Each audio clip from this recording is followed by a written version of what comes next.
for our children's slot this morning. Hi, Jessica. Give us a wave. Hey. There we go. Okay, over to you. So, hey everyone. I'm going to be telling you about the Easter story with the help of my Easter garden that I've made. And you guys will be able to make one of these too. And as I tell the story, I'll be explaining how to make certain aspects of it. So you got to be listening well. Okay. So first of all, we celebrate lots of things, don't we? We celebrate birthdays and weddings and Christmas. And well, Easter is a time where we celebrate Jesus' death and resurrection. And resurrection is just a fancy word for coming back to life. Now, for Jesus to come back to life, he had to die first. And he died on a cross. And you can see in my Easter garden, I've got this cross that I've made. And I'll show you quickly how to make your own one. You just need a couple of twigs and some string, or you can use glue. Just want to get the sticks together and tie it round nice and tight so it stays in place. And then you'll be able to add it to your own Easter garden when you make yours later. So there you go, nice and simple, a little cross that you can add to your own Easter garden. So now in Roman times, it was criminals that died on the cross, but Jesus is perfect. So why was he on the cross? Well, he died on the cross to save us, save everyone in the world from all the bad things that we've done. So even though Jesus was perfect, because God loved us so much, he took all the bad things we've done and thought and put them all on Jesus. He took all of the blame so we didn't have to. And that's something we can be very thankful for. So now after Jesus died, his body was put in a tomb and a big stone was put on there to seal it shut. So you can see here, I've got my tomb. It's like a small little plant pot, so you can use something like that as well. And I found a rock, so put it over there, so it's sealed it shut, just like that. And then, back to the story. After being buried for 3 days, something crazy and amazing happened. An angel came and rolled the huge stone away. So there's my angel.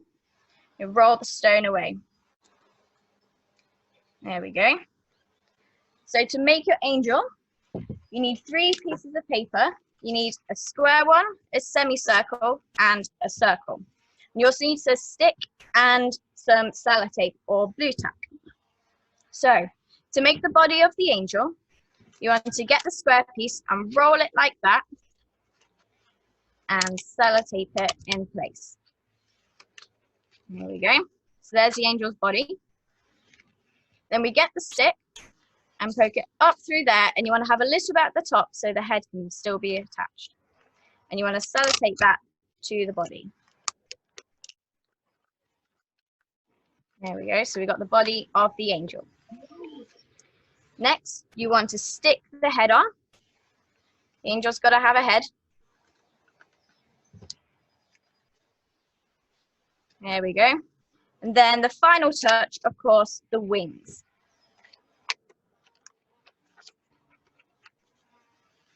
So there we go. There's your angel, and you can add that to your own Easter garden. You can decorate it and make it look really pretty and special.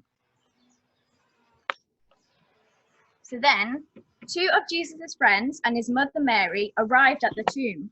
And when they saw that the stone had been moved away, they were terrified. And what was even crazier was when they looked inside the tomb, they could see that Jesus' body wasn't there. The tomb was empty.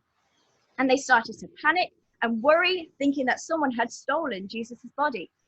But then that's when the angel told them, "Do not be afraid, for I know that you are looking for Jesus who was crucified, but he is not here. He has risen from the grave." Jesus had come back to life, just as he had told all his disciples that he would. Next, the angel told them to go and tell everyone the good news about what had happened. And they went off celebrating because Jesus wasn't dead anymore. He was alive again. And we can do the same. We can go and tell our friends and celebrate too, because we know that Jesus rose from the grave and that he lives forever. And we can also be happy because we know that the Bible tells us that whoever believes in him will not perish but have everlasting life. and live forever with him in heaven. And that's something that's worth celebrating and being very thankful for. So when you make your Easter garden later on, you can remember all the different points of the story. So when you make the cross, you can remember that Jesus died for us to save us because he loved us. And when you make the angel, you can remember that he rolled the stone away. And when you make the empty tomb, you can remember that Jesus isn't dead anymore, but alive today.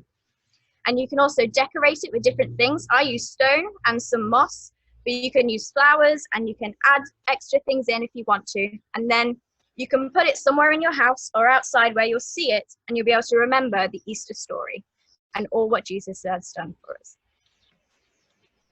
There we go.